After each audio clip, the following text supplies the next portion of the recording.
Good morning, everyone. My name is Kevin Ball, and I'm the General Manager here at Panhandle PBS. I'd like to welcome you on behalf of the station and Amarillo College, and to our important supporting Panhandle Families building a stronger community. We here at PBS are all about community, and we'd like to get this started today, and I'd like to turn it over to Karen Welch, who will begin our conversation today, and thank you. And thank you, Kevin. I'll add my welcome as well. Good morning, I'm Karen Welch, Senior Content Producer for Panhandle PBS and host of our local community show, Live Here. It's great to have you in the Panhandle PBS studio and also to have those of you joining us online. We've been looking forward to this forum for quite some time.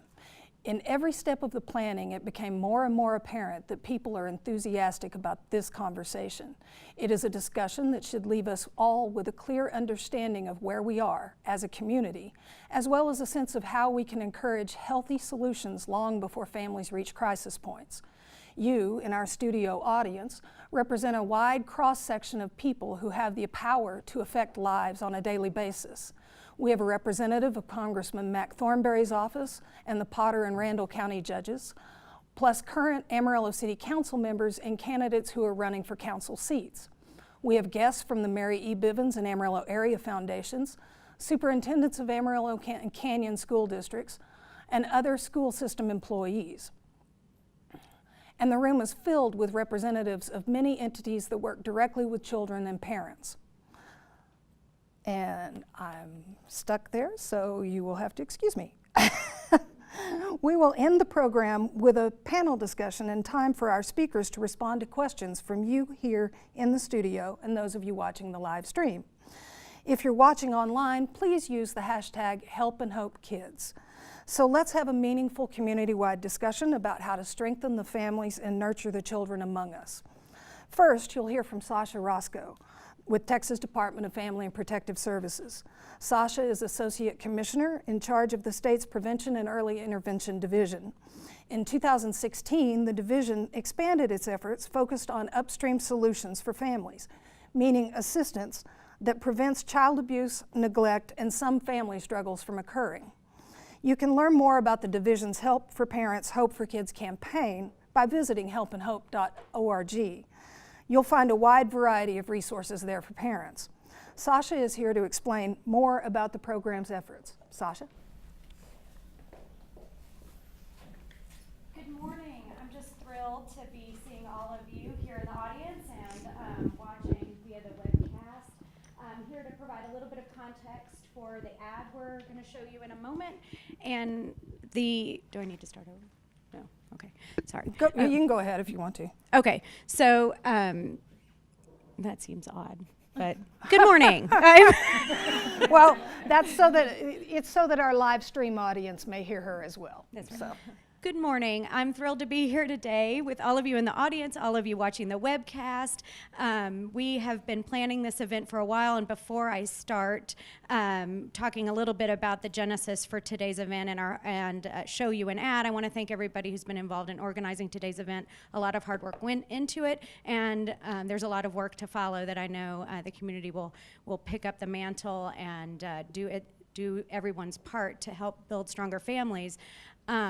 I think most folks are very familiar with the very complicated and challenging work of Child Protective Services, and we don't want to take away from the conversation about raising awareness about abuse, neglect, and how we can help those families and those children in their system. But at the same time, we don't want to lose focus and momentum in helping families in what we call upstream, or and help divert them away from the tragedies and crisis and heartache that comes from being in a child abuse and neglect situation. And when we say upstream in the Prevention and Early Intervention Division, we use a river analogy, obviously, because I don't know what else you'd be upstream from, a creek, I suppose. But and very quickly, that is an analogy of children drowning in a river and a community getting more and more sophisticated at rescuing those children and taking care of them and dealing with their fears and their trauma until someone comes upon this very sophisticated and compassionate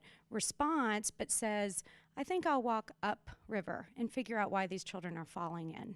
And that's what we want to talk about today. In the Prevention and Early Intervention Division, we don't have staff working with families like our Child Protective Services colleagues. We fund initiatives, and we fund it with a perspective that the community knows best what its families need, what kind of solutions will work. And there's a lot of good news. There's a lot of variety of evidence-based programming we know is effective. We recently had a UT research study that said 97% of the families we've served over the last 10 years in the prevention programs have not abused or neglected their children.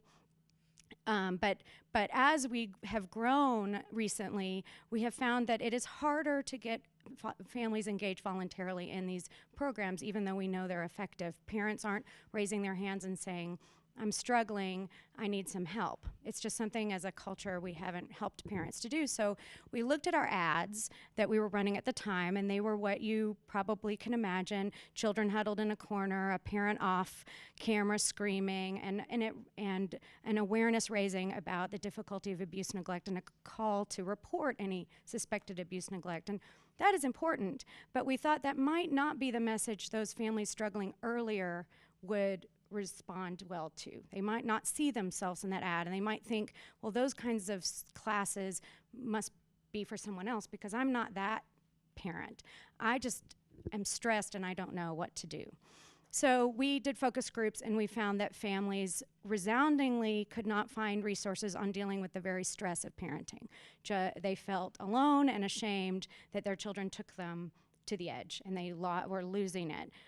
Well, I think that's something we all feel with our children. I do. So, so we developed an ad, which we are about to show you, that sends that very healthy message.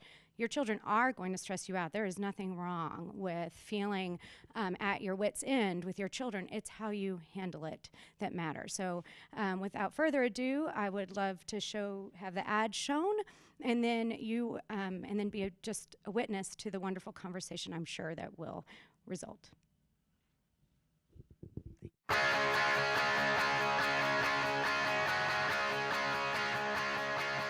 Our kids, they can make us crazy.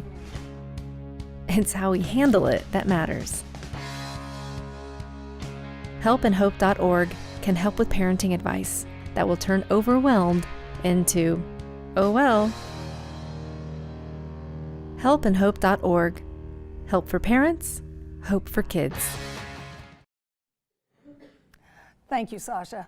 I should mention that in setting the agenda for today's forum, we work closely with representatives of Sasha's office and with partner agencies here in Amarillo. Mary Jane Nelson, of United Way, Stacy Sandorsky of Texas Panhandle Centers, Ruth Whitehead of the Nurse Family Partnership Program at Texas Tech University Health Sciences Center in Amarillo, Casey Bell of the Texas Home Visiting Program, and Brandy Reed of Family Support Services all assisted us greatly. They helped identify many of the experts you will hear from today. When we started getting this forum together, we envisioned a format where you will see what agencies in Amarillo are learning about children and their care, followed by a speaker to drill down further into each topic. So to give you a general picture of factors that can lead to family struggles, we went to the United Way, which studies just that on an annual basis. Well, you know, that used to be a tale of two counties. Potter County had high poverty rates and Randall County didn't. And what we're seeing in the United Way community assessment reports is that those two counties are becoming more similar as time goes by. And so what that means for Potter County is some good things. It means higher graduation rates. It means, though, for Randall County is that it's climbing in poverty. It means it's climbing in some statistics that we don't want to see. So those two counties are becoming more similar. But ultimately, our poverty rates are way too high. We know that the largest demographic in our community is children being born into poverty. So generational poverty is really what we're seeing in our community. So uphill battles. For some, that starts at birth, if it's generational poverty that they're dealing with. And the uphill battle is just the constant. You're constantly having to hold down multiple jobs. You're constantly, as a single parent, if that's the issue, having to deal with stigmas as a single parent. You're constantly having to deal with custody issues. You're constantly having to deal with wage issues. You're constantly having to choose sometimes between getting a higher wage, choosing between that or losing a benefit. And what does that mean for your family? So sometimes the choice to turn down a promotion is actually a better choice for your family. And there's a whole lot of stigmas that come with that. If you're one of those families that is a single parent family, where do you turn to for help? And there's lots of support within our public school systems. There's lots of support within our nonprofits, but how do you know to turn to even ask? And Katie is here today, somewhere in our audience. So thank you, Katie, for providing perspective. I'll just take a moment here to remind our live stream viewers to submit their questions for our discussion later by posting and using the hashtag #HelpAndHopeKids. To give us more demographic specifics, we turn to KRISTIE Tingle. KRISTIE is a research analyst for the Center for Public Policy Priorities, and she works on many of the center's data-based advocacy projects, including its annual Texas Kids Count. Kids Count is a national and state-by-state effort to track the status of children. So welcome, KRISTIE. Thank you. I'm very excited to be here. I think there are some great conversations that can come out of the data I'm going to share with you and everything everyone else up here has to share as well. But first, I know I'm speaking to a lot of people who maybe aren't data folks. And you know, when we watch that great intro video, we see children who are real people and, you know, real issues are affecting them. And when it comes down to it, numbers aren't people. So my kind of question to you guys is, what place do you think numbers have in this conversation? I know what I think. I think that numbers are important because when we look at trends in communities, we can see, you know, who's doing well, who's not doing well, where do we need to target services? That's something that data can really help inform us about. Another great thing that data can do is help us benchmark. So we're gonna see some numbers today that show that some folks in Amarillo, some folks in the Panhandle are doing just fine, but other folks aren't. And my challenge to you guys going forward is next time I'm back here, I'd like to see those percentages be lower. So with that, let's dive in and just talk about who lives here in the Panhandle. I've got a couple pie charts that I think we can pull up, but the Panhandle is home to 442,000 Texans, which is quite a few of the 27.5 million in the state. And right here in Amarillo, there are actually 65,000 kids, and that's out of 7.1 million in the state. And what I've got here is showing you guys how the Panhandle breaks down by race compared to Amarillo and the rest of Texas as a whole. And you'll see that in the Panhandle, over a third of the population is Hispanic. And then we also have a diverse population of other races. And it's important to look at these breakdowns by race for a lot of reasons, because people's experiences in life are informed by their race, their gender, their ability. And talking about those things can be uncomfortable, but the fact is some structural barriers are in place that maybe make it so that, for instance, having access to health care may disproportionately affect people of one race or one gender. So keep all that in mind while we dive into this conversation, that we're talking about a diverse group of people, and we can look at a lot of different breakdowns. We're not going to do all of them today. But there are real people behind these numbers, and they each come with their own unique experiences. Looking towards the future, the Panhandle's population is really changing, and it's in a way that reflects what's happening in Texas as a whole and the United States as a whole. Texas is rapidly diversifying, and the United States is. Texas is kind of leading the charge with that. And you'll see that by 2050, the Panhandle's population is expected to be over 600,000. So that's a lot of new folks coming in.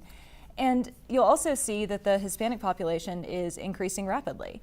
I point that out because Hispanic kids need a lot of support as well to do well in school. The children in Texas are the future who are going to build the prosperous Texas of tomorrow. And so having supports for children of all backgrounds, all races, all ability levels is really important as we provide opportunities for all kids. Diving into kind of one of the issue areas that we're going to talk about today, poverty is a big issue in this part of the country. It's a big issue all over the place, honestly, because these numbers are based on the federal poverty level, and this shows you overall how people are doing in Potter and Randall counties, and then also in Texas as a whole. And you'll see that the poverty rate is higher than the poverty rate in Texas in Potter County, and it's a little lower in Randall. But the fact is, any family who's below the poverty line is really struggling. The federal poverty level only tells you so much about how families are doing. And the fact is that it actually takes a lot more money to get by and get your kids fed and through school and have health insurance than just what the federal poverty level has. So this is really kind of a baseline of, if ideally if the poverty level were at 0, that would be great. But there could still be families struggling. So keep that in mind as we're going forward. And speaking of what families need to get by, a family of 3 in the Amarillo metro area needs about $48,000 a year coming in to get by. And that means, have transportation to their jobs, be able to feed and clothe their children, all of those kind of basic needs. And that's $48,000 without factoring in different kind of savings you might have, like saving for an emergency in the future or a college fund. That's not even counting that. And $48,000 for a family of 3 sounds like a lot. And it's actually true that 29% of the jobs in Amarillo wouldn't pay enough for that family to get by. So you have some people who are really, really struggling. And my challenge to everyone here is, think about what policies can help lift those people up. And then when we're talking about families, we also have to think about the children who are in these families. 30% of the children in Potter County are in poverty, and that's a pretty big deal because it's not just that they may see their parents struggling to put food on the table and all that, but it also affects children long term to be living in poverty. It can really affect education, and that can come in, maybe they don't have as much of a chance to go to college because their parents couldn't put away enough money to help them do that. Or maybe they wake up and don't get breakfast, so they go to school hungry and it's harder to learn. So maybe they're not going to perform as well on tests as children who aren't living in poverty. So it's a really big issue, and that 30% number is quite high. Again, when we're talking about 65,000 kids in Amarillo, that's a lot of children who are in families who are really struggling. And when I'm talking about the income levels here, single parenthood is another issue that comes up, and single parents deserve and need a lot of support, right? They're struggling to get by for their kids, give their kids a good education, good life. And what we see is that it's a lot harder as a single parent to make it to those dollar thresholds that you need in a year to do well. If you're having to work a job and then also pay for childcare or find some way to put your kid in childcare, that can be a big struggle. And what we're seeing in Potter and Randall counties specifically is a really high percentage of births to unmarried mothers. And that means that those kids are already in that household that's going to be at a financial disadvantage of not having, 2 people there to help provide. So these single mothers can really struggle all over the country, but specifically since the rates are so high here, it is something to think about. And it doesn't mean that we shouldn't have single mothers. It means that they maybe need some supports that we can build through policy, through other support systems. Having strong communities and families can really go a long way. And moving on, there are a lot of kind of health-related things that can come from living in poverty. This is not poverty-specific data, but this is births to women who are receiving late or no prenatal care, again, in Potter and Randall counties, and then compared to Texas. And you'll see a pattern starting to emerge, where there are quite a few women in Potter County who are not accessing prenatal care or are receiving it late. And that can really set up a lot of problems for a child. Low birth weight is one of the big issues that can come out of not receiving prenatal care. But also when poverty is correlated with not receiving that kind of care, you see a pattern in affecting the health of the child throughout their life. So you start with someone in poverty accessing less care in pregnancy, and then you get to something like child health insurance. Someone in poverty is less likely to have health insurance, and maybe that's because they don't have access through their job or they can't afford it on their own. And what happens is you get high numbers of children who are lacking health insurance. the single biggest predictor of how healthy a child is going to be is their access to health care. If they can go to the doctor and get checked up on, then great, that's awesome. But if they're not able to go, especially because of financial constraints, that can do a lot to impact a child throughout their lifetime. Another key metric that I think I'd like to go over for our conversation today are the family violence and child abuse rates here in the Panhandle, which are honestly very concerningly high compared to the rest of Texas. Kind of in the family violence area, Potter and Randall counties saw 26,000 domestic violence cases in 2015. That's a lot for not that large of a population. That's a really high rate. In Potter County, that rate of violence against women is 6.8 per 1,000 women per year, and that's 3 times higher than the Texas rate. And another concerning statistic, also from 2015, is that here in the Amarillo area, there were 7 homicides that were committed by a family member or intimate partner in 2015. And that's, you guys can compare that to Dallas, which has 6 times the population of this area, and they only had 11. So these numbers are much higher than what we're seeing across the state, and that is definitely a cause for concern and something I hope we can continue in our discussion later.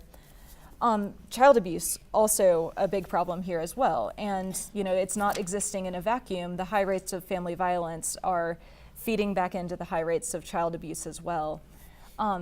We see that Amarillo's rate of child abuse and neglect is 60% higher than the state average. And that comes out to a little over 1,000 children who were victims of abuse or neglect in 2015. The children in the community are considerably more at risk of experiencing some kind of abuse or neglect than children in other areas of Texas. And when we're talking about how kids are doing, we also can take into account the statistic that violent behavior typically begins in the teenage years. And so if children are in a house with high rates of family violence or in a community where that's really common and they're seeing a lot of that, then that may feed back into their own lives and then affect how they treat their own children. So these numbers are concerning, and I hope they serve as a benchmark, and hopefully, steps can be taken, and in a few years, we can see a reduction. Okay. Wow, that's a lot of information. So statistics can be overwhelming. Do you find there are some specific measurements we should watch more carefully than others? Well, I think it depends on what you want statistics to tell you. So one measure that I think is pretty telling is education, because that informs a lot of how people are going to do in a lot of other areas. Because if you can get through college, get a 2-year degree, a 4-year degree, you're a lot more likely to be able to provide for yourself and your family, have health insurance. So you'll see a lot of benefit in health outcomes, the outcomes of children who have parents who went to college. So I think looking at education metrics is important. But I would also suggest looking at the data points that you're most interested in. Try to drill down into data. There's no one size fits all. Like I mentioned with the poverty measure, that's a line for poverty that is defined by the government, and that doesn't really tell you if families are doing all right or not. There's still quite a few families who are above the poverty level who are still struggling to get by. So, then do we need to come up with some other measure to see how those families are doing? Maybe. And it can be hard to find this data, but I think it's worth it to inform the policy choices we're making. Okay. So thank you for that. That was very informative. Next, we turn to Opportunity School, an organization that serves several hundred at-risk children a year, to tell us what trends the organization's employees are noticing. Opportunity School is a community-based nonprofit here in town. We provide high-quality early childhood education, primarily for low-income families, and our mission is really twofold. It's what we do in the classroom to equip children to have great foundations for learning when they do get to public school and later on, but also equipping parents. The majority of our families are single-parent households, which is stressful in and of itself. The majority of our families are low income. We have families that we have grandparents raising grandchildren. We have children that are involved in CPS cases. We have families that have varying degrees of stability in their work. We have children who have family members that are incarcerated. We see a lot of language delays, not acquiring language at the younger ages. Children that should be talking that aren't talking. Children that are extremely shy, that don't know how to interact with others. We have a speech therapist who works with those children every week, and a good number of them, I would say about a third of our children, of 150 or so students, need that extra help. And a lot of it is just that we have more technology in our lives today. We're talking to one another less. If you have a very stressful family or home environment, maybe those really rich conversations around the dinner table or around just doing your day-to-day activities may not be happening. So our kids are very, I would say, delayed in terms of their language, in terms of their vocabulary. We also are seeing, just behavioral kinds of things. Really significant behaviors, even in the last 6 years, just anecdotally have seen those behaviors escalate. More children in more classrooms having a difficult time with self-regulation, self-control. We're seeing more kinds of sensory issues where kids will be set off either by overstimulation. When you think about 90% of our brains are wired by the time we're 5, if we don't give some credence to how quickly that's happening in those first 5 years, and that can be really positive influences, but those negative influences have an impact also. And so when we understand that dynamic, we can better help the parents understand that dynamic and help them realize that, that there are some solutions. Jill also has joined us in the studio this morning. Jill, we appreciate your participation. And oh, by the way, I found Katie Novsker. She's over here on my blind side. So we'll now call on Bruce Moseley, Executive Director of the Turn Center, to talk more about how to support families so that parents can give their children the best foundations. The Turn Center is a nonprofit that provides physical, occupational, and speech therapy for children of all socioeconomic backgrounds. The center has helped more than 1,000 children, or did help more than 1,000 children in 2015. Bruce? Thank you. Yeah, thank you so much for having me here today. I work with a lot of experts, 31 therapists at the Turn Center. I wouldn't say I'm an expert in anything really, but so I'll be sharing with you what they've been teaching me over the last couple of years. Turn Center served just over 1,000 kids, about 1,100 kids last year with 104 different diagnoses. So we have a really diverse bunch of kids who have things that you've heard of, like autism or Down syndrome, and then we have a lot of kids who have things they can't identify, or they only know of 500 cases in the whole world ever of children who have this particular syndrome. So the challenges are large, and the challenges are very diverse. And one thing they asked me to talk about when Karen asked if I would come up here and pretend to be an expert in front of all of you was on autism specifically, because I've been doing so much research on autism the last 2 years, and we have so many kids with autism and Amarillo that we're dealing with now. And so I thought I'd just take a minute to talk about autism specifically, because how it's affecting our community. The numbers are staggering. I don't have as many numbers as KRISTIE does, but the one number I do have is the prevalence of autism right now. So in 2010, the Center for Disease Control estimated that 1 in 68 children in the United States of America is diagnosed with autism spectrum disorder. And then I learned that number and I thought, well, what, is that a big deal? Is that a lot? I don't know. Is 1 in 68 a lot? I don't know. Well, historically, so in the 1970s, the best numbers that we had were between 1 in 2,500 and 1 in 5,000 children that were diagnosed with autism. That was 40 years ago, that we had 1 in 5,000 children diagnosed, and now we have 1 in 68 children diagnosed. I want to put that in perspective on how the prevalence of autism has exploded like nothing else that our community is facing. The school district is doing a wonderful job. The school districts in the Texas Panhandle are doing a wonderful job of identifying this, usually when they're around 5 years old. We're actually seeing a lot of success out of Florida State University, some research on some earlier identifiers and indicators, so we can at least flag these children when they're 18 months old to say if they're bowing their backs and they're never making eye contact with their parents, we should maybe flag them and start getting some of this intense therapy that we know helps. So there's the good news about this, is that there are strategies that help these kids cope with a world that's really loud and difficult for them to get around in. Jill mentioned the sensory issues, and that's really what we're talking about with these kiddos specifically. They are overstimulated by lights and sounds and touching and smells to the point that we don't understand how that's affecting them so negatively and why. And one of the most profound things I've seen in one of the conferences I went to recently, and this guy, Dr. Barry Prezant from Brown University, he really changed the way I look at this. What we've been trying to do, and what we are trying to do right now with applied behavioral analysis and teams of psychologists, diagnosticians in the school districts, therapists at Turn Center, a big community are really trying to address this. And what we've been trying to do for the last several years is change these children's behaviors to conform with what we expect and what we like. And what Barry Prezant says is that really I think we need to be focusing a little more on the way we perceive these children. It's not that we need to change the way they behave as much as we need to change the way we perceive the way they're behaving. Really what's going on is their brains work differently.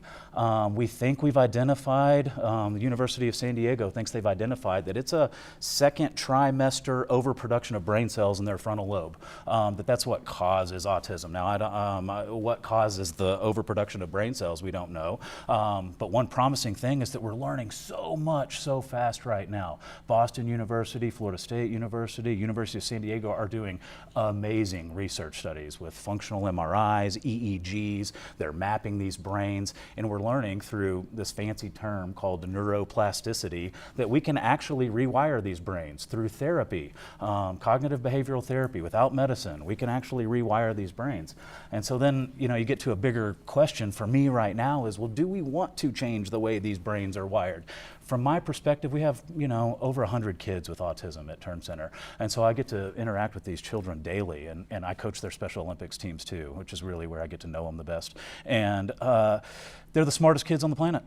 They know more about things than we know. I have one 12-year-old boy who, in my opinion, will probably solve the energy crisis in the world. He's figured out how to harness black holes and things. He's explained it to me. I don't get it. But but of course, he has some serious behavioral issues. And how we're going to deal with that, we're still trying to figure out. But we have a lot of resources in this community. We have a lot of love as I look around this room for these kiddos. I mean, we have a lot of organizations. I mean, I just started listing organizations that I know are helping these kids, and it would take my 4 minutes just to list them. And so she's already mentioned several of them, and so I don't want to get into that. But one resource I do want to point to people for any child with a disability is Uniting Parents. They put out every year this list of resources in our community for kids with disabilities, not just autism, but any disability.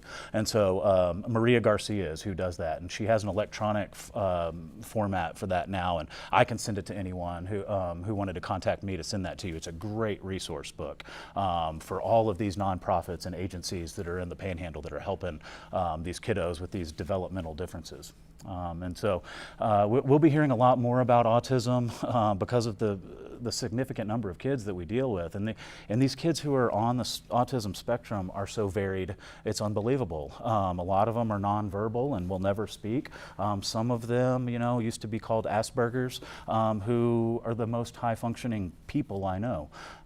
So I think just us as a community having this conversation, talking about maybe being a little more lenient with the behaviors of some of these children, because we don't know why maybe they're acting the way they are. And the reason they're causing a scene is because that's the way they're coping with this really confusing world that we live in. And so that would just be my parting thing to our community, is to try to be maybe a little more patient with these kiddos, and it's not easy at times. I know that. This is not an easy solution. It's not an easy diagnosis, autism. It's difficult, and it will be. It's going to be challenging. But we have got the resources in the Texas Panhandle to deal with it. And so I feel very confident that we're going to find the right place for these kiddos in our community and really help them be successful. Okay. I'm going to throw a question that came to me while you were talking. Do we find parents bringing their kids to places like the Turn Center, to places for developmental help with issues early enough? Or? Well, I think you will see with respect to almost any kind of developmental issue, the earlier we intervene, the better. I mean, there's so much evidence on this, we know. And so really what it comes to is with well checks with pediatricians. That's really our best bet right now, is to identify these kids in the school system, because that's where they all are. Of course, with early childhood intervention, we mentioned Texas Panhandle centers. They have these kids from age 0 to 3, and they go out into their homes and do evaluations and start providing therapy at birth when we know something's wrong. And so definitely the earlier the better, in my opinion. And I think finding these, really, in my opinion, I think what's helping these kids the most are these social groups, and where they get to be with each other, and where they feel somewhat normal, that it's I'm just like 100 other kids who can't seem to get it together. And so these social groups and putting them together, I just saw this movie the other day, Asperger's Are Us. It's this traveling comedy group of kids. Now they're adults with autism, and anyway, it changed the way I look at it in a way too. So, the more resources we can provide for them to be together with each other and interact, I think the better. And the earlier, definitely the better. Okay, thank you. Yes, ma'am. So that's information we should all know. There are so many topics related to helping children and families. Our partners really helped us zero in on these topics that are relevant to situations trending in Amarillo. And one of those trends highlights a need to help fathers see how they can contribute to a healthy family life. We wanted to show you one way a young father here got that valuable assistance. Take a look. My name is Cindy Barra, and I'm a nurse home visitor with a program called Nurse Family Partnership. We are a program for first-time pregnant mothers and their boyfriends or husbands. And so, yes, we offer support for those first-time moms. And we are pretty much there just as an extra support, someone else to kind of answer questions, educate, help with resources that they may need. It's been very great. They've been with us since before my daughter was born. I don't know how far into the pregnancy, probably 5 months roughly. And they go up until the daughter or the baby's 2. So they've been with us for over 2 years, and it's been a great experience, really. I mean, you just find out you're pregnant, and we're kind of young, we're still students in high school, and you're shooken up and kind of worried and freaking out, but they came and they were just kind of the rock to keep us together, and showed us what needs to be done and what to expect. I mean, they give us tons of knowledge that you just don't know what to look for. You're like, oh, I want to know everything about what's to come, but you don't know how to look for it or really what to do. They emphasized from the very beginning too, it's important to stay and be a part, and it was never a question in my mind, but they really helped prove that you're a rock in the family too, and that you're just as important as anything else. And that my role is to be a role model and to help even through the hard times. It's the connection between Cindy being really personable with us and really fun to just hang out with and talk to. Just, showing her support and saying, I'm glad you guys are doing so well and you're doing great. That helps more than anything, I think, is just, and it helped me want to be a part of everything. He has always been involved. We've tried to encourage, like I said, try to encourage them to come on home visits, and he's been at all of the visits. And I feel like I just kind of helped him to kind of recognize what his role is in the family and as the father. How to interact with his child, and they've been wonderful, of course, and successful not only in their education but as parents and as teen parents. That's another obstacle that a lot of our clients tend to face as they are teens, and so they've just excelled in every area of their life, and I'm just glad to have been a part of that. We appreciated Brayden sharing his story. He's great and doing well. And Cindy is in our audience today. Cindy, thank you for helping us out. I'll add in another reminder that our hashtag for questions from our online viewers is Help and Hope Kids. Help and Hope, I was saying the website. So Help and Hope Kids, that's the hashtag. Here to speak about how we can support fathers so that they can raise happy, healthy children is DUBB Alexander. DUBB is the founder and director of Fathers Add Value and a facilitator for Living Life by Design, a personal training program. DUBB.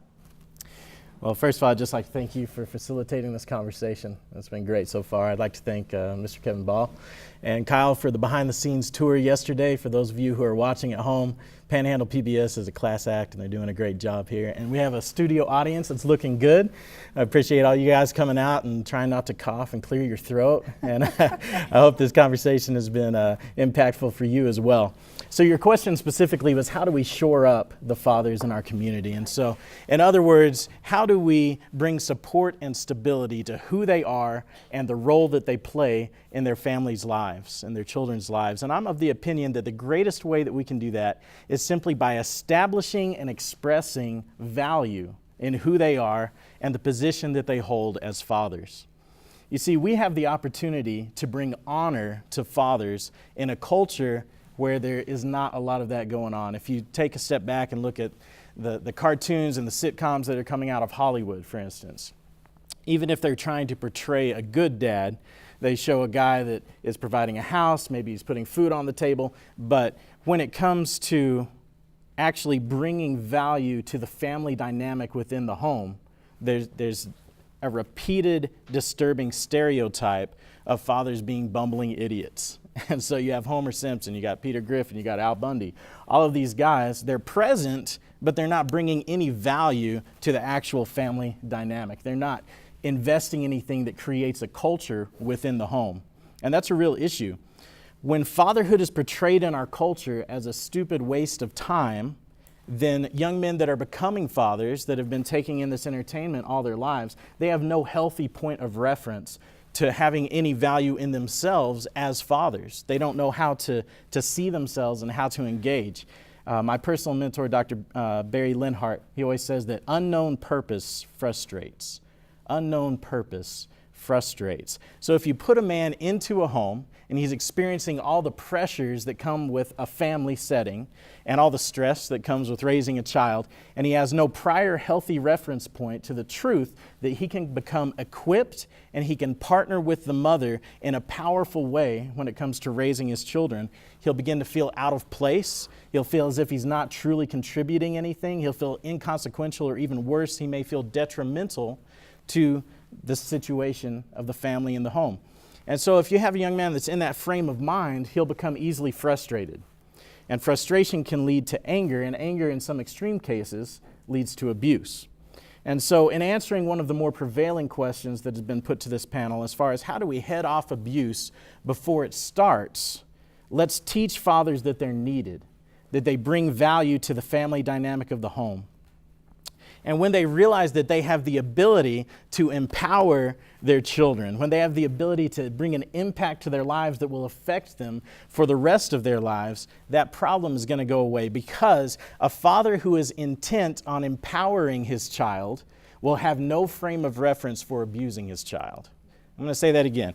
A father who is intent on empowering his children will have no frame of reference for abusing his children. It's all about shifting that in their mindset. That can change everything. So all that being said, we need to begin to communicate to the fathers around us the life-changing potential that they carry to be more than just a protector and a provider, but that they have the ability to bring the value of empowerment.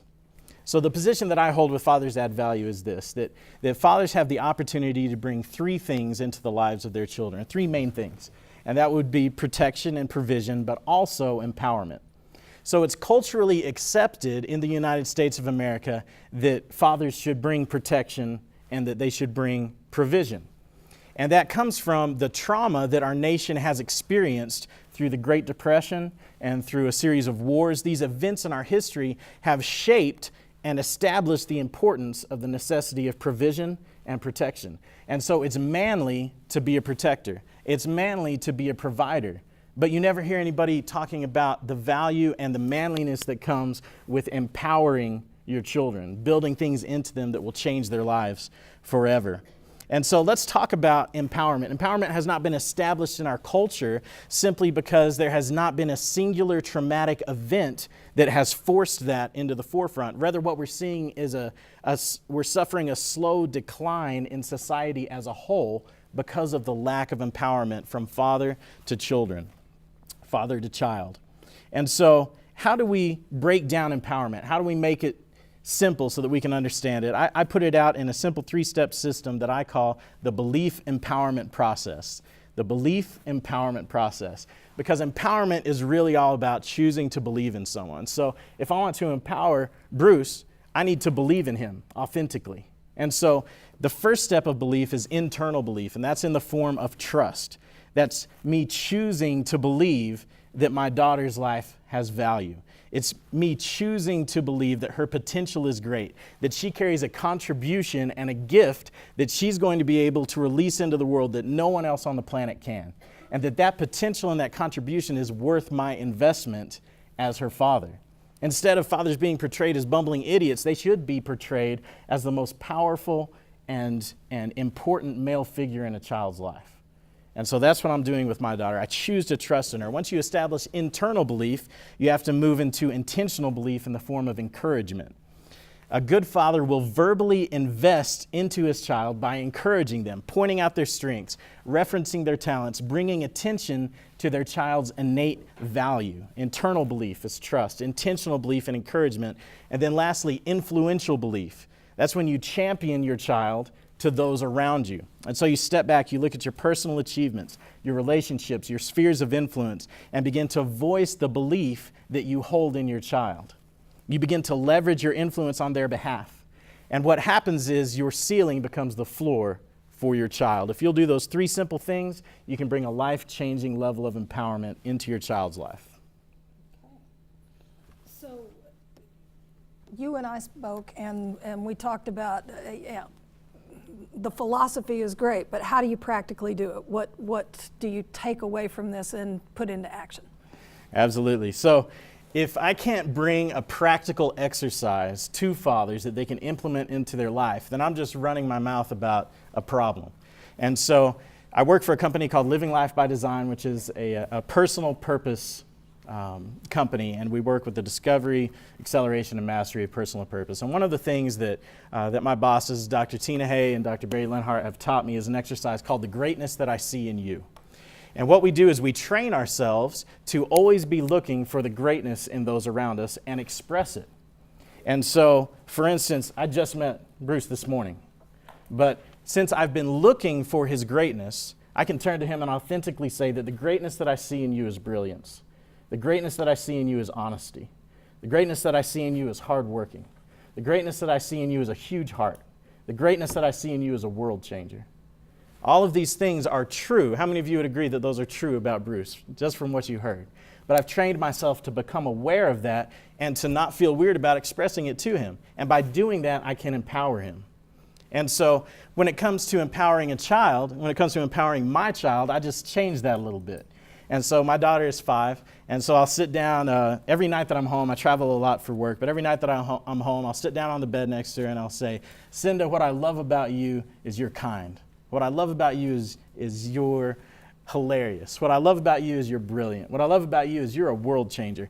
And I'll just go and go and go until I can't think of anything else to say. And she'll just sit there and smile and nod, okay?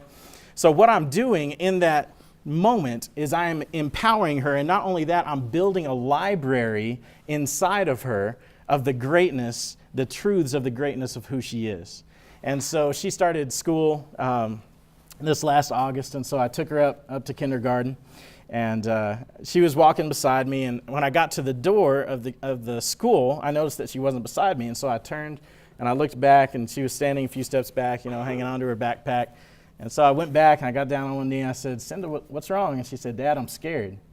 And so I looked at her in the eyes and I said, Cinda, what I love about you is you are brave. And she said, got it, Dad, and went and opened up the door herself and walked in. So I've built this library of greatness into her, and all I had to do is touch one page of what I've instilled in her, and she shifted from a disempowered state into an empowered state, shifted from a state of fear into a state of bravery, and I was able to impact her life at 5 years old walking into kindergarten. And so as I continue to do this throughout her life, what's going to happen is I'm going to be able to empower her to truly become a world changer and to have the best life that she can possibly have. And that's the value that every father on this planet has the ability to bring. Protection and provision are limited. The protection that I can provide for her is limited by my proximity to her at all times. The provision that I can provide to her is limited upon my personal resources. But empowerment is unlimited, and any father in any social level of culture has the ability to empower their child to become a life changer. And that's the value that fathers can bring, and that's the message that we need to begin to change so that these young men that are becoming fathers can see who they truly can be, and then we'll change the world. That's it. Okay, we're changing the world. I love it. Thank you for that answer. Our partners helped determine who best could lead us into a discussion of factors contributing to child abuse and early intervention strategies. So we'll let the Amarillo Area Court-Appointed Special Advocates Organization set the stage. So CASA stands for Court Appointed Special Advocate. We're a nonprofit. We've been in the Amarillo area since 1994. And our mission is to recruit and train volunteers, everyday community members, to advocate for children in foster care. There's a lot of theories, I think, behind, why do people abuse and neglect their children? And I wish we had some definite characteristics that would say, we know that these people will be the ones that we're looking for. But there are risk factors that we see our families dealing with. And I think the biggest one we see in the Panhandle is substance abuse. I would say about 90% of the cases that we're dealing with have drugs involved, meth being kind of the drug that we're seeing the most of. We also know domestic violence, that's a huge risk factor, and 30 to 60 cases of families that are dealing with domestic violence will have child abuse and neglect. So just because we think, well, this is the parents, this is their issue, it doesn't involve the children, we know that that's not the case. We see high rates of families that were also victims of child abuse themselves. And so they have no examples. They were raised in a family where nobody taught them the right way to handle stress or to talk to their children or the proper punishment for what was going on. We have to make sure that we don't always assume that just because somebody's in poverty that they're going to abuse their children. There are a lot of people that live in poverty that do not. But I think it's the compounding factors that come with living in poverty. The stress, when people are stressed and you don't have any other outlets, that's where we see that abuse or neglect happen. When they're overtaken by low self-esteem or impulsivity, those are where we see that abuse come in. We look at our kids that are aging out of the system, meaning at 18 they walk out of the foster care system and they have been raised by the state. And the state will tell you, we're not very good at being parents because it was never intended to be their parent. Foster care was never meant to be long-term. So what we see is that when kids are lacking education, when they're lacking a family structure, whatever that may look like, they don't get that nurturing. It affects their brain. It's not just a physical thing, but it actually affects their brain and how it's wired. All of those things lead up to that person who's going to become a citizen in our society, in our community. And Laura also is among us here in the studio, so thank you for contributing. Several of our partners said our next speaker is the expert who can give us information about children who have been abused and how to change the dynamic. That speaker is April LEMING. April has been with the Bridge Children's Advocacy Center for more than 25 years. She spent 17 of those years as a forensic interviewer working with children who have been abused. And since 2009, she has been the agency's executive director. April? Well, I want to echo what the panelists said, that I'm truly humbled by being offered this position on the panel. I think there's advantages to being the last speaker on the panel, and there's disadvantages. So no one ever wants to be the first speaker, so way to go, KRISTIE, because you set the model. And then to go after someone like Deb, who's so inspiring, is daunting. So I want to speak to kind of and echo some of the things that they have said and kind of pull it all together is my hope. So I think one of the biggest things that we can do as a community is focused on education.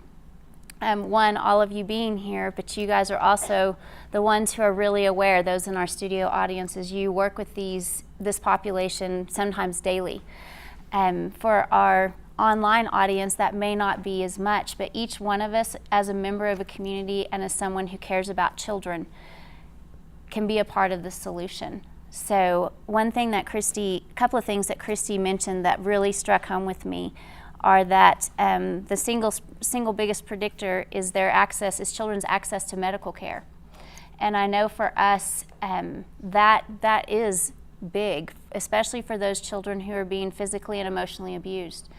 Those healthcare providers are the ones who see that changes in children, or they are the first ones who may, we see cases that come in through the bridge and the child went to the doctor's office, and the doctor is the one who said, this doesn't make sense for how this injury occurred, or how does this child have these bruises? And it's the willingness of that healthcare provider to put on a different hat from a healthcare provider and make that report, to take the steps to protect that child. And in order to do that, they need to be educated on what the signs are, whether there's physical signs or whether this child has nonverbal signals or in the words that they say. The other thing that KRISTIE said is she talked about that in our community, we're 60% higher than the state average. And I'd really like to take kind of a positive spin on that. I don't necessarily think that our child abuse is higher. I think that we have higher from when I started over 20 years ago at the bridge, we saw 300 children each year. Now we see 1,100. Do I think that there is that much of an increase in the incidences of abuse? Absolutely not. It wasn't being reported. People weren't aware, just like with juvenile offenders, that when there's a teenager or an adolescent who is abusing a child, that's not a disciplinary problem, that's against the law, and we need to report that to make sure that juvenile, not treated like a criminal, but that they will have access to those resources to change the way they're thinking, to move forward. So I think that we can look at that, yes, we have a high rate of child abuse, but we also have a community who's not ignoring the problem. We are embracing the problem and going, we need to do something about that. And we have resources there to help these families to work to become empowering and to become productive parents. When Bruce is talking about, he also echoed that well checks were important, that physicians get to know their children, they know what signs to look for with autism. Unfortunately, a lot of times for parents, there's this stigma if they feel like their child has disabilities. And we're seeing more and more that it's more common, and we shouldn't really look at it as disabilities, but as ways that we need to address that. Because when you have a parent who feels like their child is less than, that creates stress within them, and that's really tough. And that's going to create then that they're not going to empower their children. They're going to look at their child as less than too, and that's going to be communicated, and a lot of times through emotional and physical abuse. So we need to build up those parents. We need to raise this awareness and take away that stigma that, as Bruce said, look at them differently in that maybe we're not responding right. Maybe we're not providing the resources for them to be successful. And I think that's incredibly important. I think when we're looking at preemptive, how do we stop this abuse? How do we move forward? Again, I want to re-emphasize education. We have got to, one, take down the walls of talking about this. So this, all of us coming here together and talking about this is great, but we need to, in our businesses, We need to in our churches. We need to in our schools talk about this. Talk about it with kids. We as parents, we as grandparents, aunts, uncles, we need to talk about this with our children, and that is the #1 thing that you can do to create success within this child, to be resilient, to resist abuse. A lot of what we talk about is this cycle of abuse. Laura mentioned it in her video, that domestic violence. If children grow up with domestic violence or an emotional abuse, many times they grow up to then also be abusers. They have to make a conscious decision to recognize that this behavior was not okay and then make changes to respond differently. When you think about how you got angry, how you get angry now. when you're losing it, what do you do? Or do you do the silent treatment? Do you slam doors? What do you do? Many times that's how you grew up. So you're modeling what your parents did because anger is a learned behavior. So you have to recognize and change that. And that's how we can do that, is being self-aware and going, let's change those behaviors because the way I'm responding isn't okay because I'm modeling this for my child. We need to teach active confrontation. Okay. I was writing down, anger is a learned behavior. I may put that up on my office wall. So, what strategies then exist for parents to begin to kind of grapple and change that dynamic? I think one is to look for opportunities to learn the signs. We as community members, as professionals, need to learn what to look for. You also need to learn how to talk to your child, and that could be in response to an outcry of abuse, but it's also to learn to talk to them about what we call those tough conversations. Everybody probably remembers the sex talk that you had with your parents and how uncomfortable that was and about what age that happened, and you're traumatized from it forever. That shouldn't be a one-time event. That should be built on when they start 2 and 3. You start talking to them about body parts. You start talking to them about what touches are okay, and that's physical abuse, and that is sexual abuse. We need to engage in those conversations. We need to look for those opportunities instead of when your child happens to see something on primetime TV and they go, "What are they doing?" And you go, "Have you done your homework?" That you actually look at this and go, "We need to talk about this." And if you don't have the answers as parents or as grandparents or as the neighbor watching in, to alert the parents and say, "This is something that your child asked me and I feel like it's something that you need to talk to them about." We also need to be willing to become safe people for them to talk to, that to learn how to respond, and then to make the step to report if a child does tell us about something where they don't feel safe or they're being hurt in their home. It's a big responsibility, but it is the law, and we're asked to do that. Before we start the panel discussion, I'll mention one last time that the way to submit questions online is by using the hashtag #HelpAndHopeKids, the one I mangled the last time. Now let's see what can result from putting these great minds together in a panel discussion. I guess I'll start with you. In your opinion, what is the greatest risk factor for families and children in our community? We've talked about a lot of different things. Well, that's a tough question from my perspective, because I think a lot of this stuff can kind of compound. If you have abuse issues, issues with poverty, education, it's hard to tell which things are actually affecting families the most, or just pull one out as the most important. So I'll try to give a little different perspective. As I've been listening to everyone else talk, I was thinking about how in abusive situations, one thing that can maybe prevent someone from getting out of that situation, getting their kids out of that situation, is the cost of leaving. I talked about how much money it costs to get by for a family of 3 here in Amarillo. And I can imagine the idea of leaving an abusive partner to be financially responsible on your own could be very daunting. So I think that one of the biggest areas I would focus on is financial stability and everything that comes with that, access to healthcare and schools, to allow people to live their lives without the constraints of abuse impacting them on the periphery. Okay. Bruce? I tend to agree. I would have said the same thing, that there are so many variables and so many factors that it's hard to pick one out. But 53% of our kids at Turn Center are living in poverty also, and that definitely compounds things. I mean, not that all the money in the world can fix Down syndrome, because it can't, but it does, for whatever reason, make it easier to get to these appointments, to go to all these fantastic resources that we have in the Panhandle. Without education and money, you don't know about them or don't know how to get to them, I think is a big issue that we see. And so the poverty issue is a big one. I mean, I see these numbers, and these number of people, and that translates to Turn Center being half of our kids that qualify for Medicaid for financial reasons. That factor is one that we can, I think, focus on, is to help these people who are living in poverty connect to the same resources and wonderful programs that we have in the Panhandle that the people who are not in poverty are getting. And so that would be the kind of evening the playing field in my mind, maybe more so than anything else that we can't control.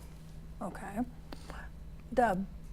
I would say, first of all, that question is above my pay grade, but so I'll just stay on my personal soapbox and just say that if we can establish the value of fathers and equip them to be great fathers, that will bring a huge change to our community. Okay. And April? Bring up the end again. Yeah.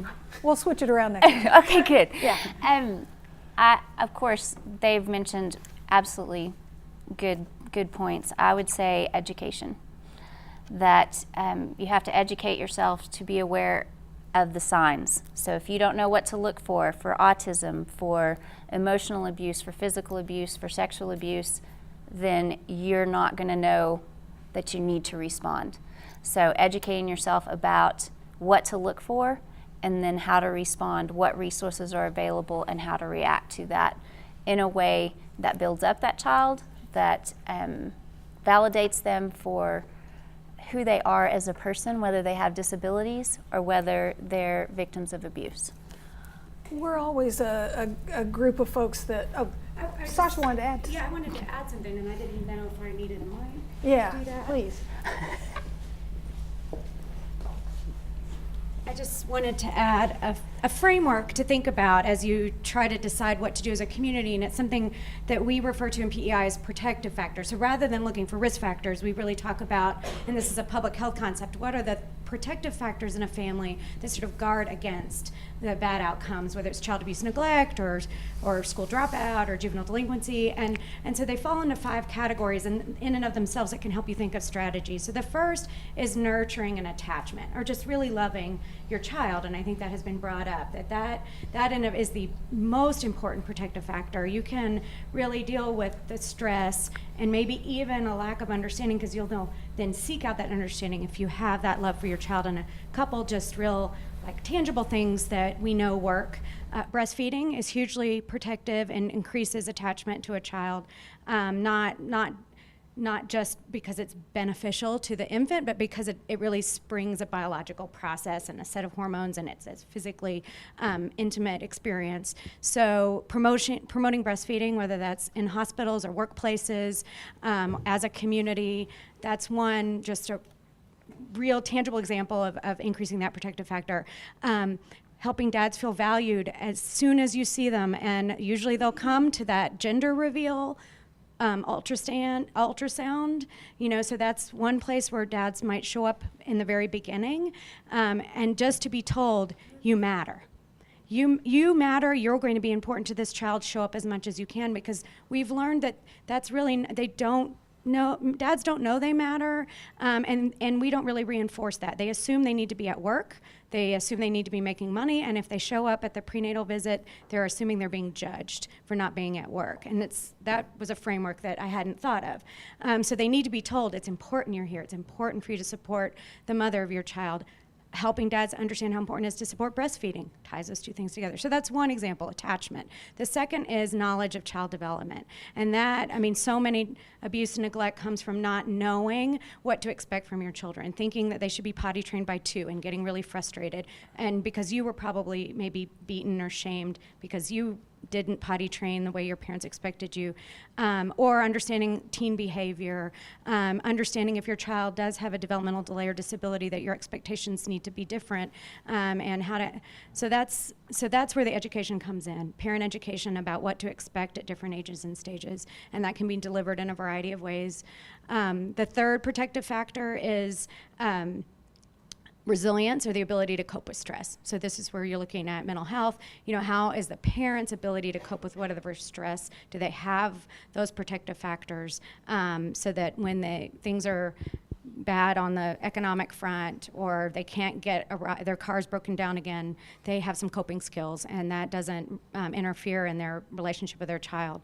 The fourth protective factor is access to concrete supports. So this is where we get into, maybe not, like in our prevention programs, we can't necessarily help with rent or transportation or health insurance, but we can help someone get to those resources that can. And make sure they have those skills to get those resources themselves. They learn how to look for resources. And the fifth protective factor is support, a sense of support in a community, and a perceived sense of support, or a lack of perceived sense of support, is just as important. Perception is as important as reality. So they can have a big family around them, they can have a church around them, but if they don't know or feel like it's really going to be there for them, it won't. They really have to learn to use those support systems, or either build them or learn them. So those, I can't tell you exactly in Amarillo where but I think by thinking from a protective factor framework, and it can help you find those barriers and risk factors to what is keeping parents from having those domains healthy in their lives. Okay. Nice. Okay. That was good. That was very good. Yeah, and we've been kind of talking around this really big issue without really, I don't think, addressing it specifically, and it's that there's a huge shortage of access to mental health in the Texas Panhandle. I mean, in all of Texas. It's been a while since I've looked at this, but the last time I looked, it was 81 counties, including all 26 counties of the Texas Panhandle, are federally designated mental health shortage areas. A lot of these things are related to mental health, and us not having access to mental health professionals is a huge deal. Family Support Services is doing great work, and as much as they possibly can, to address that, and I think we're addressing it in the school systems the best we can, but there are a lot of people in the Texas Panhandle dealing with depression and anxiety and other mental health issues that are not being addressed at all, and there's really no one for them to go see to address them right now. And so that's a huge issue, and it relates to autism and the fact that there are hundreds of kids we've identified, experts have identified, that can't get a diagnosis because there's a 1 to 2 year waiting list to see a psychologist who could even diagnose them with autism. We're sending them to Lubbock because it's only a 1 year waiting list. We've all talked about earlier the better, and so we're saying that we think this child has autism. Oh, well, we can't get them diagnosed for 2 years here. That's an issue. And so I don't know how, I don't know what the answer to that is, of course, but it's something we need to be thinking about. That is an issue. Do you find, April, that mental health plays a role in the cases that get to you? I would say it's a kind of a different perspective for us. We have contracted counselors that we work with that are very specialized in working with children who are victims of abuse. And what we see more often is that there's a stigma to seeking mental health. And so while we may have the resources and we can actually pay for that counseling, they don't seek it because they feel like it labels their child or that they feel weak. And we work very hard to normalize. This is why you need to go, and you don't have to, there's these myths surrounding mental health that once you go, you're always in it and you're going to be in therapy forever. And that's not the case. That's not the goal of a therapist at all, but we have to change the way people perceive mental health, that it's not a weakness, that it's a support, and that there's not something wrong with you. It's a way to cope and to understand what your child's going through, or for you to have the additional support so that you know the strategies so that you don't get frustrated and you're not as stressed. That's what mental health is about. What do you see, DUBB, in the parents that you're working with as far as their state of mind, how they're approaching things when they're having difficulty? Yes, the state of mind is pretty much all important, in my opinion. I feel that how you think and how you feel about something on the inside is what you will produce around you. And so really rewiring the thought process and rewiring the minds of fathers is of ultimate importance. And so if I give a speech or I share an idea, that's providing information, but no real change will come from that a majority of the time. And so when I talked about the Greatness I See in You exercise, it sounded like a good idea. When I modeled it with Bruce, a majority of the audience here connected with the idea because they were able to see it. But if I could sit down with every member of the audience and do that exercise with them, it would change their life forever. It would rewire something in their mind because you have to experience something in order for a real mind shift to take place, in my opinion. And so, yes, changing the way that fathers think by experiential learning exercises is what brings about the change around them. Do you have perspective on mental health statistics? I mean, I know we didn't ask you to prepare that, but... Sure, well, I would let everyone know that mental health statistics are kind of notoriously hard to get for people in the policy field or in the provider field. They just don't exist as much. I think there are some statistics at county level that you can find, but it's very hard to drill down any deeper than that. And those statistics can also be really unreliable because a lot of times they're based on, self-reporting, things of that nature. But just because we have trouble measuring it doesn't mean that we don't want to be actively creating new resources for people to go to. And in the future, if you do work at an organization that is able to gather some of those statistics, I would encourage you to do so. Because again, using them for benchmarking or evaluating where you're at or targeting different populations could be very valuable. Okay. So it seems like we focused on for a long time in our society on addressing these issues, dealing with these issues, especially like our response to poverty. But what do we gain by shifting the focus upstream to ahead of time? KRISTIE? Sure. Well, I think you really get to head off the issues that you're worried about the outcomes associated with. So I think when you take a more upstream approach, which I love the stream river analogy, I think, if you focus on something like poverty, and it's like, well, how do we get people out of poverty? It's really hard to go around and hand everyone money to help them get out. But if you start with a great pre-K program and help someone get through school, give them training in a trade or help them go to college, then they're probably not going to end up in poverty. So really just the earlier intervention we can find, the better. And so again, none of these factors exist in a vacuum. We have the cycle of abuse, and we also just have the cycle of life where your parents' experiences feed into your own. Your parents' education is a partial determinant of what your own education is. So the earlier we can get involved with someone and give that intervention early on, the more we can really build on that. So we'll see, an early intervention with education can give you health benefits, it can give you financial benefits, et cetera, and you'll really see a compounding effect there. I said we'd switch it up. April. Yes. I think I agree with the education piece. I think that, say for instance in our high schools, the best place to start talking to them about parenting is in high schools. That should be a mandatory course that everyone goes through, that they learn parenting strategies. They learn whether it's how to talk to your child, because again, that's the other preemptive thing, is when we have children as parents, that we start having conversations, we don't shy away from these topics, because not only are you protecting your child and giving them strategies of how to have conversations with you and talk to you about things that make them uncomfortable, because there's a process for abuse, and it doesn't just usually start out with the most severe type of abuse. There is a grooming process, and it grows. And if they start to recognize those things at the beginning,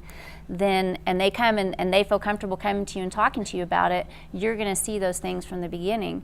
But not only that, those children will recognize things in their schoolmates, in their family members and their cousins, their playmates, and they'll come and talk to you about it. So it's having those conversations. I know that's something that Jill mentioned, is we don't communicate as much as we do as we used to. We have texting and we have all these things. So even if it's texting, text and communicate with your kids. Right. Okay. Dub, what do you think about switching the focus upstream and what we gain? I would say it goes back to the rewiring of the mindset. I believe that poverty often occurs because people have a low self-worth. If you don't understand the worth of who you are, then you won't produce wealth around you. And so we've got to shift that. I can't tell you how many hundreds of people I've sat with and told them the truth that I believe, that they are carrying a contribution that they can make into this world that no one else on the planet can. And they'll either sit there and shake their head, they're not able to take that in, or they'll say, no one has ever told me that before. And so, man, we've got to empower individuals just on their innate value. And as we build self-worth into a person's mindset, they'll begin to produce wealth around them, and that will shift a culture out of poverty. Bruce, your perspective? Yeah, so I mean, just thinking about this in terms of preventing disabilities and where we're at in the medical and scientific world right now, I feel like we're really, especially the Human Genome Project and what we're learning from that, we have so much data to mine from the Human Genome Project, it's mind-boggling, but we're learning so much that I think probably in our lifetimes we could probably cure some of these things if we wanted to by turning genes off and on and things of this nature. And I would just, I step back and I'm asking myself, and something that he just said really hits on it for me, the kind of the power of these individuals. And it's like right now, if you asked me, would you want to cure Down syndrome?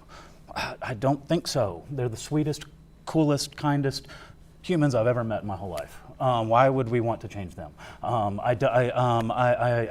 Would you cure autism right now if you could? It's a tough question. I don't think that I would, though, right now, the more I'm learning about it. I feel like they're unique. They're adding something to our world, either by God's design or evolution, that we need right now. We need these kids in our world, and they're adding value to our world. And I don't know. So that's, just as I think about this, preventing, we're trying to take this back and what if we didn't even have it? We'll probably have the technology to do that in our lifetimes, to turn off the extra chromosome on the 21st pair. We'll figure out how to do that if we want to. It's like, well, do we want to, though?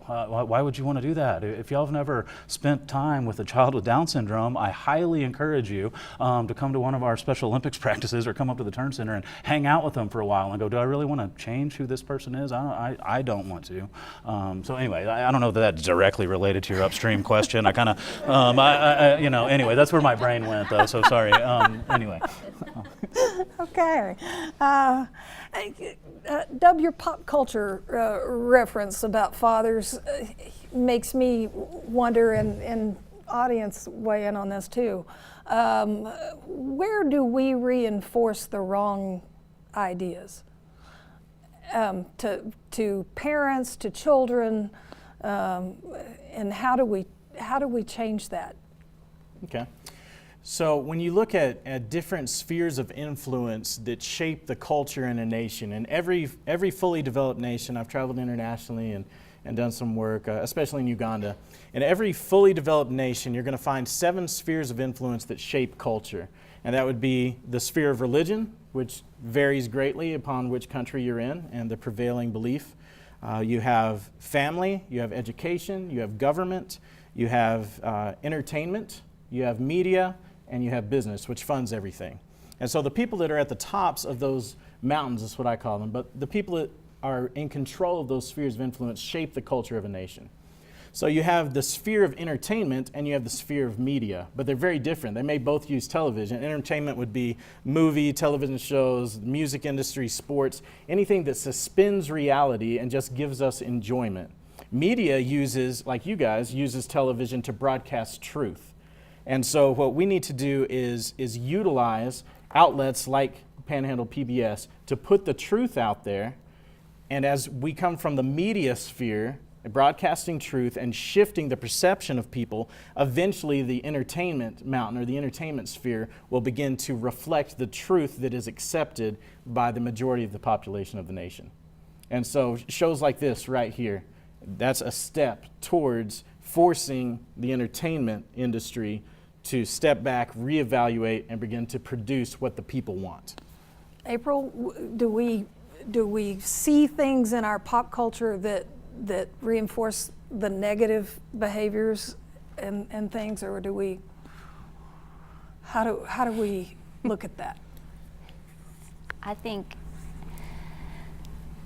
what we see, and that I would say our social media and our pop culture definitely reflects more of that perpetuation of sexual abuse. That our media, social media very much sexualizes children. That, and that many times we as parents may not recognize the dangers that are on social media. That you may look at this as a picture of your child at the pool, and you post that on social media, that can actually be taken from your Facebook page and put on a pedophile's social media or distributed. And they look at it very differently. And until we can get our minds to grasp around that, but you also see plenty of movies that sexualize that. You have American Beauty, that romanticize this, and again, aren't empowering men because they can't control themselves if they see a teenage girl. And that's just not the truth. That's not the truth. That's not normal. But yet, our media sometimes tends to normalize like that's okay or that's funny, and it's not. Do we normalize or wrong behaviors or wrong mindsets about children with developmental delays? I think we're making progress in that world. I mean, I think I think for me in a lot of these things, the more exposure, the better. We don't know what we don't know, so we're scared. And so I think, entertainment and media are a very powerful force in our world these days. So the more they can do to normalize these kinds of things, so to applaud PBS, they just added a Muppet with autism to Sesame Street, Julia, and I love her already. She's awesome, and they're really painting her more like someone with superpowers rather than somebody with a disability, and so I love it. So can that be empowering? Of course it can. Is that going to change the mindset of kids? That kid's acting. But that kid probably, has special powers. That's which is where I'm wanting to go with this because they do. They have special powers. If I haven't made that clear. So. And doesn't that change the mindset of parents too? Oh, for sure. And how they look at that child? There's no doubt in my mind. Yeah, and so you see these shows, I think, is it Parenthood maybe that has a child with autism? My wife watches that show. I don't watch it, but anyway, she was telling me about it. And so that, and I think that's one of the more popular shows on primetime TV. More on your level. It's I watch Sesame Street, primetime. I think it's time to get into some questions from our audience. I know, I'm gonna put you on the spot, Laura. I'd love it if you would talk about the statistic about children aging out of the foster care system, the prison that you talked about before, just to give people an idea of this information, and then we can talk about it. Sure. I think, and what we were kind of talking about was the outcomes for our kids that are growing up in a system where they're not getting that nurturing, they don't have support systems, they're not finishing high school, they're just not good for our kids that are aging out of the system. They have kids that turn 18 and leave the system can go to college for free. They have a tuition waiver. We know that 2% of foster children go on to a 4-year university or a 2-year university, 2%, and that's paid for them. Getting our foster children to finish high school, that's one of our biggest challenges. We know that children who age out of the foster care system, and that could mean that they walk out of a residential treatment center in Houston, Texas, and they have no driver's license, no money, they haven't finished high school. 60% of those kids are homeless within the first week. So then we add another factor of what these kids are dealing with. So we also heard a statistic that Prison systems will look at the kids that are aging out of care for the next year, and that's kind of how they base, their numbers. How many beds will they need for the next year? We know that there's a high percentage of inmates who grew up in the foster care system.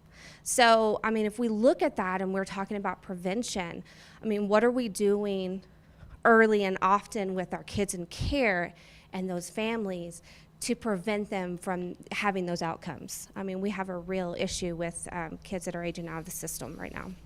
How do we reach into that statistic and find some things we can do early to change that trajectory? April? And not being super knowledgeable about foster care, but is that education that we need to, and strategies we need to provide to foster care parents to, use those strategies to go, one, empower them. Say, this is what, the way our own parents may have done with us, that there was an expectation that you go to college and this is free and this is an opportunity that you have that others do not have, and you can do it. You can make something, you can do something better. But I think part of that issue too with foster care is that there's not enough foster care parents. So children are being bounced around, so they don't have that continuity of care. They don't have this where they can bond and have that relationship and have someone who can strongly mentor them throughout that time frame. So being able to have good foster care and have it to be continuous and supportive, and giving those foster care parents the strategies of, this is how you empower that child, this is how to communicate the expectations and the possibilities that they have available to them, because there is the money there to send them to college. They have that more than anyone else has that if they will just take advantage of it. Yeah, do we just not, how do we get those resources ingrained in them and in front of them so they know, this is here? With any of our programs, it seems like everybody keeps saying they don't know where the resources are. So what do we as a community need to do to put together one-stop shop or something for resources? Well, if you don't mind me jumping in, please. Those are pretty powerful statistics that you shared, and I'm definitely not an expert on juvenile justice or the criminal justice system at all, but it does sound like you've recognized that there is a small percentage of kids coming from foster care who are going on to college. So my suggestion for the community would be find out why that is. Are they kids who who had that continuity of care for a long time? Did they go to better schools, so they're more educationally prepared to tackle that challenge, and then try to implement those strategies for the other kids in the system, and also just in general limiting the number of kids, or trying to lower the number of kids who are getting involved in the system in the first place. Right. Seems like something I've seen be successful here at Amarillo College is this kind of mentoring type, and I don't know if that's the right word for the community members, but connecting these kids to a big brother, big sister, a person who they feel confident talking to and calling about anything was really powerful on campus at Amarillo College. The statistics were insane. As far as their success rate through college, it was unbelievable compared to the population who didn't have a mentor. So and then I say that and I'm trying to wrap my head around this. There is this wonderful thing here that they go to college for free, but only 2% take advantage of. So then there's this, we're going to create this wonderful mentorship. But if they're not going to take advantage of it, it becomes an issue. I don't really know how to connect them to the resources is the question. And so I don't know. It's a good question. DUBB, thoughts? I would say that if we can correct the cultural issue of dads not knowing how to be dads, then that is going to alleviate the pressure off of the foster care system. And so if you look at how do we get upstream on that, man, if dads just step up and be dads, then that solves that issue. And so let's create a change in our culture for that. Who's got another question out in the audience? Okay.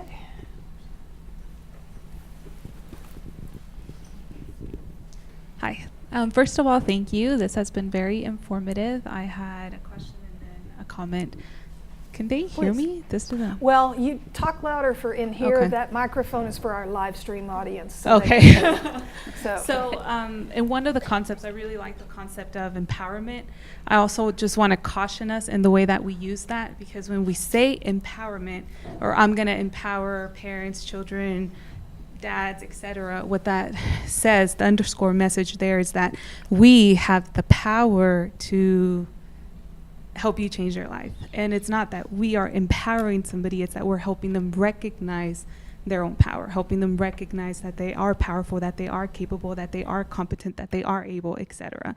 So just in the way that we use that concept of empowering programs, we're not the powerful beings that impart power. We're helping them recognize their own power. It moves it from a deficit perspective to one of actual empowerment. Now, for my question, I was very interested in this concept of if there's a change in wages, and the fact that families that are perhaps at that poverty line are not taking on a promotion or a job that might pay them better, because in the end it's going to equate to a loss in benefits.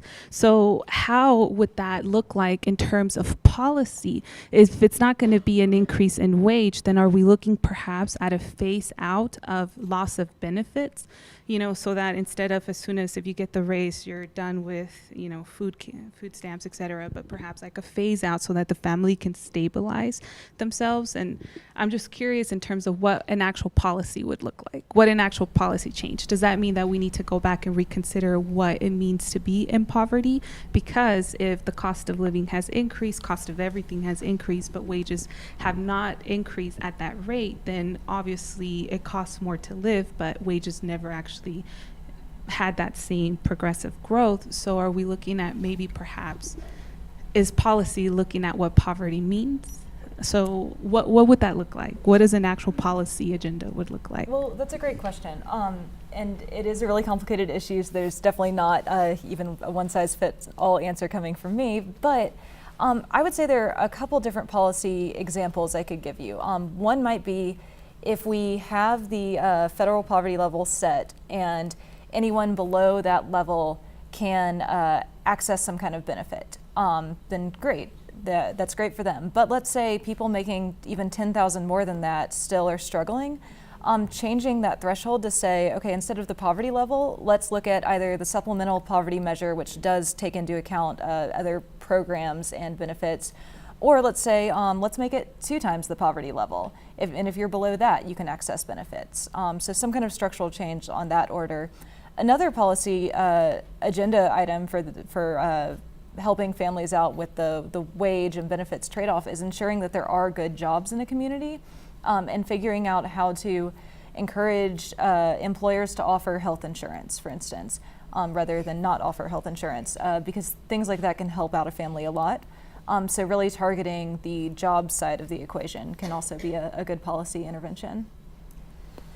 What about you all? Do you see obvious places in policy that we need to look at as all of our governmental levels or our school districts?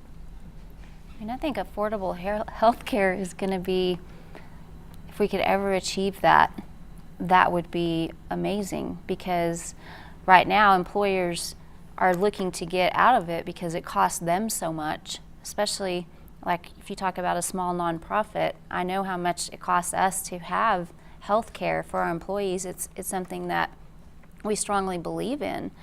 But if you have someone who's making minimum wage and they don't get benefits, they can't afford health care, which then trickles down to we're not having those well checks, we're not having kids who are accessing because they can't afford it. So I think affordable health care and addressing that and making it available to all is really big. Either of you? Policy is not their game. Another question from the audience? My name is Brandy Reed. I'm the Director of Education at Family Support Services. And one of the things that my dad always told me is that if it's important, we take time for it.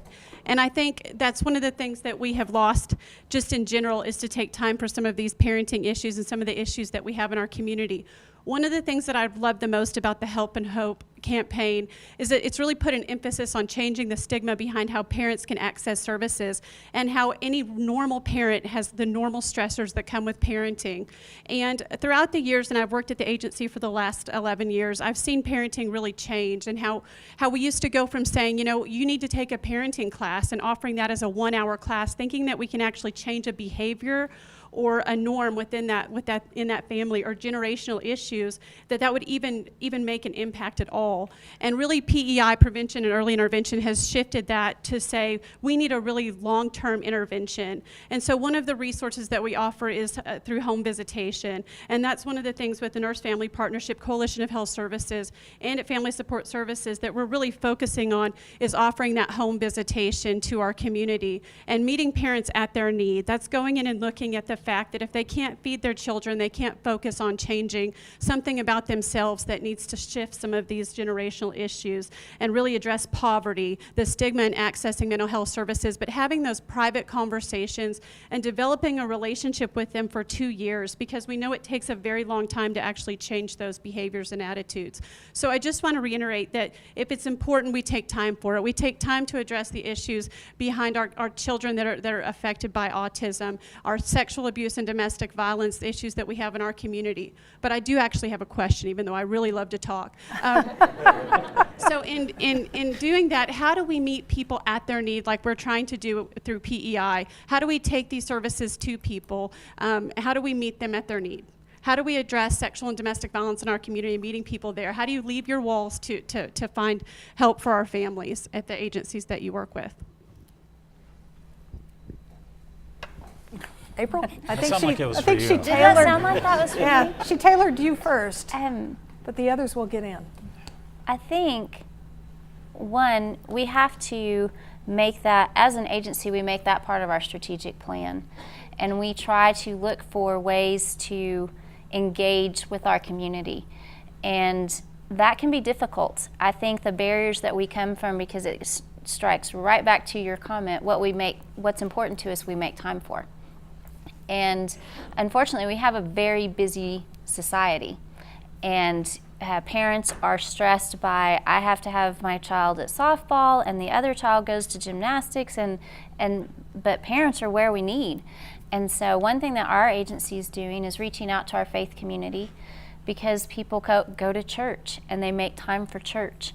And churches are starting to embrace this idea of maybe we talk about the problems that are impacting our community. And schools are starting to embrace that and talking about things, not just math, writing, but it's also embracing these other things that are emotional intelligence, emotional awareness issues. Bruce. I think it's a really important question that I couldn't come up with an answer to in 1 minute. We have home health agencies who go out into the homes to provide therapy. So that is happening. There are several for-profit places in Amarillo who go out into the homes to provide therapy to children.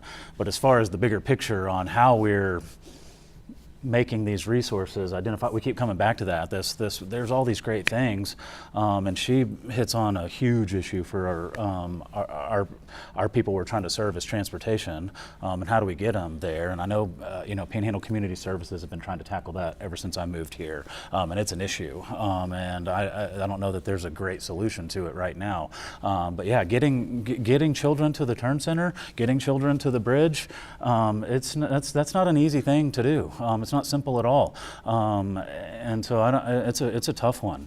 We've got stuff all over town, and trying to figure that out is difficult. And I think Amarillo College did a simulation not too long ago that they published, where they had PhD level people try to access these resources in 2 days, and it was impossible. So even knowing what they are and being really educated, couldn't get to the places that they needed to. And so we all have to, as a community, look at how are we providing these resources and how can we make them more accessible to the people who need them. And I think most of us us who are in this world are trying to do that as best we can, because we recognize that as a serious issue, of getting them there to these wonderful things that our school district and state agencies and nonprofits are doing. The last time I checked, there were 954 charities, nonprofits in Amarillo, you know, and a lot of them are doing incredible work. I think finding the people who need them is going to continue to be an issue. Well, I'm so glad you brought up the transportation piece. That is a huge one, and I think there's both trying to help people be able to get to these services and the programs that they want to be involved in, and then there's also putting the services and programs where people are already going or where they live. And that's where looking at data to target, you know, who do you want to benefit from what you're trying to do? Going into the data to figure out, okay, who are these people, where do they go, where do they live, and then putting resource centers where they live. You know, maybe if you're trying to get in touch or do some kind of program with children, do it through the schools. Or, you know, if there's something that is appropriate to put at the bridge, put it there. Like, find ways to make it easy for people to go to programs by putting them where they're already going. I think we're close to time here, so this is just the kind of discussion we wanted to create, and I hope that we'll all take time to mingle and discuss some other questions among yourselves. I want now to ask each of you to give me your best takeaways. If you have, you know, 3 top things that people can use that don't work with children, that work in other kinds of fields, what can they do to help prevent these things before they happen? DUBB. I'll go. Yeah. So I like to say that there's no statute of limitations on the void that is created from not having a good father. And so regardless on if you work with children or not, if you have adults around you that never knew what it was like to experience having a good father, there's still a void there or a hurt there, whatever you want to call it, that you have the chance to speak into and to make a verbal investment and to shift. And so I can bring the message of Fathers Add Value, my core platform, to a business owner. Let's say someone who owns a restaurant, and I can say, take a look at your servers, at your busboys, at your cooks in the kitchen. You know, engage them in enough conversation to find out where they came from, what their life is like. And if they didn't have a father, they're probably lacking in the area of empowerment. And so take those things, the same skills that I sit down with a father and teach them how to empower, and take it and use it with your staff. I just spoke at WT to about 70 or so students that are graduating to become teachers, and they'll be entering the education field here locally. And so I said, you're going to have fatherless kids in your classrooms every day. And so these are the tools that you can empower them with, and just making it natural. And so if I'm coaching a father as a life coach, I'll sit down and I'll do the greatness I see in you exercise using that phrasing. But every individual that I come into contact with on a daily basis, I want them to feel empowered. If they're in a disempowered state, I want to do everything I can to shift them into an empowered state before I leave their presence. And so I just make it natural. So instead of saying the greatness I see in you is this or that, I'll say, hey, something I really appreciate about you is I've noticed that you have a great sense of humor. So thanks for that. And so I'm using that same system, but just in a casual way that everybody can accept. Okay. Bruce? Well, all of this reminds me of, and I see Annette Carlisle sitting over here, this really wonderful work that was done with Panhandle 2020, related to kind of the culmination of all of the, what are the issues that our community is facing, and they really got some really good local statistics, just like KRISTIE kind of bounced off for. And so we have pillars in our community that have been working on this for years. I've been living here 10 years, and this has been a conversation that's been going on for 10 years, which I think is amazing. And it's incredible that we do have these resources out there. And so I think to empower the community to find these resources, I would start with the Panhandle 2020 report that came out maybe 5 years ago now. I don't even know if it's that old. It's older than that? Oh, okay. It was 10 years ago. Okay, well, it's still relevant. I mean, everything that she said just now to me is essentially what they uncovered 10 years ago. And the resources that have gone into that. And we have the Amarillo Area Foundation and Bivens Foundation that were mentioned, and United Way. All of these are really smart people who are getting requests for funding to support these kinds of things. And so I would say, as a community, gosh, I feel like we're doing a really good job of educating the community about all these wonderful things that we're doing to try to help break these cycles of poverty and abuse. You know, because these numbers, when we get hit in the face with our community, is the worst. You know, we take that personally, as we should, and we should, you know, feel that light under us to make it better. And that's why we're all here, so I'm preaching to the choir. So anyway, thank you all for doing this and continuing the conversation. It's important. KRISTIE? Sure. Well, my advice to everyone would be use data and keep digging deeper. I absolutely loved when April pointed out that the high rate of child abuse could be fueled by reporting here. You know, maybe it is easier for people to report child abuse. Maybe more children are being taken care of. And I think that's a really great perspective to think, and just something to challenge everyone, you know, keep digging. When we see data points about people in poverty, single mothers, they may be experiencing barriers in their life that aren't there because they deserve them or because you know, they got themselves into this mess or anything like that. They're there because the society has structured in a way where it's harder for some people to succeed in life than others. People are born into specific circumstances that make it more difficult for them. If you're a child without health insurance, you may struggle a lot more than your peers who have it. So I would say use data to dig into what these structural barriers are, and then figure out how to address them and target interventions to the populations that need them the most and where you can see the most benefit. April? Okay. I would say be aware and be willing. A lot of times when I'm walking with my husband, he says, "Why are you always looking down?" And I'm looking down because I trip a lot, actually, is the real reason. But we have to be willing to look up. We have to be willing. You guys are all aware probably of new resources. I know that I am today. But we have to be willing to listen, to engage with others, and be willing to share. And then you yourself being aware of what those resources are to share that knowledge with others. Because honestly, that's what's proven effective. Fundraising, awareness, prevention, everything is the grassroots. You share and be willing to share with your circle of influence. And that's how we can change the world. And we all have that power within us. That's a very nice wrap up. Thank you.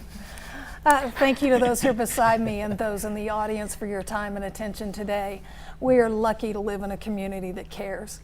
We want to thank Texas Health and Human Services for sponsoring this forum, and our partner, Texas PBS, for helping make it happen. Remember, helpandhope.org is your stop for resources. Thank you to Plains Dairy for refreshments, and Amarillo Botanical Gardens furnished the lovely flowers in our studio that you'll see. We also want to thank the partner agencies involved in the planning: United Way of Amarillo and Canyon, Texas Panhandle Centers, the Nurse Family Partnership Program at Texas Tech University Health Sciences Center, the Texas Home Visiting Program, and Family Support Services of Amarillo.